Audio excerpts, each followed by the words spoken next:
அஸ்ஸலாமு அலைக்கும். Welcome to Zaira Weaves. இன்றைக்கி நம்ம பார்க்க போகிறது என்னென்னா, கீரை போண்டான்னு சொல்லலாம், இல்லை கார போண்டான்னு சொல்லலாம். அது செய்ய தேவையான பொருட்கள் வந்து என்னென்னா, நல்ல வெங்காயம் வந்து நல்ல பொடிசாக ஒரு 3-4 வெங்காயத்தை பொடிசாக கட் பண்ணி வச்சுக்கோங்க.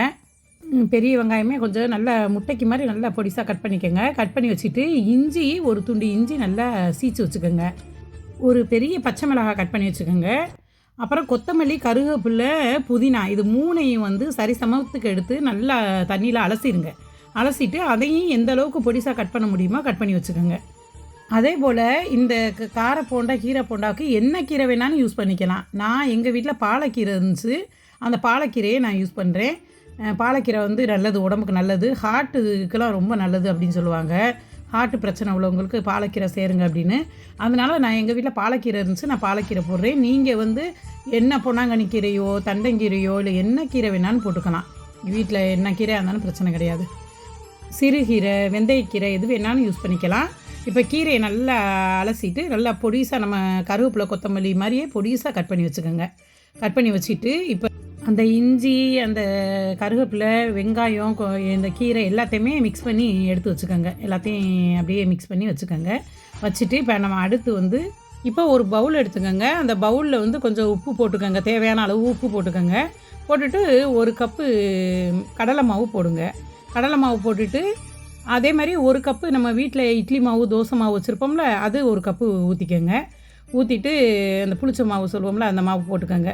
போட்டுட்டு நம்ம இதுக்கு மெயின் வந்து என்னென்னா பெருங்காயத்தூள். பெருங்காயத்தூள் வந்து இந்த மாதிரி கடலை மாவு போட்டு செய்கிற எல்லா பொருளுக்கும் கட்டாயம் பெருங்காயத்தூள் சேர்க்கணும். உடம்புக்கு நல்லது, செமியல் சக்தி கொடுக்கும். அதனால் பெருங்காயத்தூள் நான் கொஞ்சம் தாராளமாகவே போட்டுக்கோங்க. அப்புறம் இந்த நம்ம மிக்ஸ் பண்ணி வச்சுருந்த இந்த கீரை, இஞ்சி, வெங்காயம், பச்சை மிளகாய் எல்லாத்தையும் இதில் மிக்ஸ் பண்ணிக்கோங்க, கட் பண்ணி வச்சுருந்ததை. இப்போ நாங்கள் வந்து இந்த கார்ன்ஃப்ளெக்ஸ் மாவு, சிக்கன் 65 பொடி வந்து வச்சுருப்போம், அது ஒரு ஸ்பூன் போட்டுக்கோங்க. இல்லை நீங்கள் சாதாரணமாக மிளகாத்தூள் போடணுனாலும் உங்கள் காரத்துக்கு தகுந்தாப்பில் போட்டுக்கோங்க. இப்போ போண்டா போடுற அளவுக்கு தேவையான அளவு தண்ணி மிக்ஸ் பண்ணி இந்த பதத்தில் வச்சுக்கோங்க. அது நல்லாயிருக்கும். அதை மிக்ஸ் பண்ணி நல்லா ஒரு 10 நிமிஷம், எப்போவுமே எந்த மாவு பிரட்டினாலும் ஒரு 10 நிமிஷம் ஊற விட்டுருங்க. ஊற விட்டு அப்புறம் அடுப்பை ஆன் பண்ணிவிட்டு சட்டி வைங்க. ஏன் நம்ம 10 நிமிஷம் ஊற விடுறோன்னா அந்த எல்லாம் அதில் சேரும், நல்லா டேஸ்ட்டு கொடுக்கும். அதனால் எப்போவுமே ஒரு 10 நிமிஷம் ஊறட்டும். சட்டி காஞ்சவுடனே நம்ம அந்த போண்டாவை எடுத்து போட்டு விட்றோன்னே. ஆமாம், உங்கள் எப்படி அளவு, நீங்கள் சின்னதாக போட்டாலும் சரி, பெருசாக போட்டாலும் சரி, உங்கள் அளவுக்கு தகுந்தாப்பில் போட்டுக்கோங்க.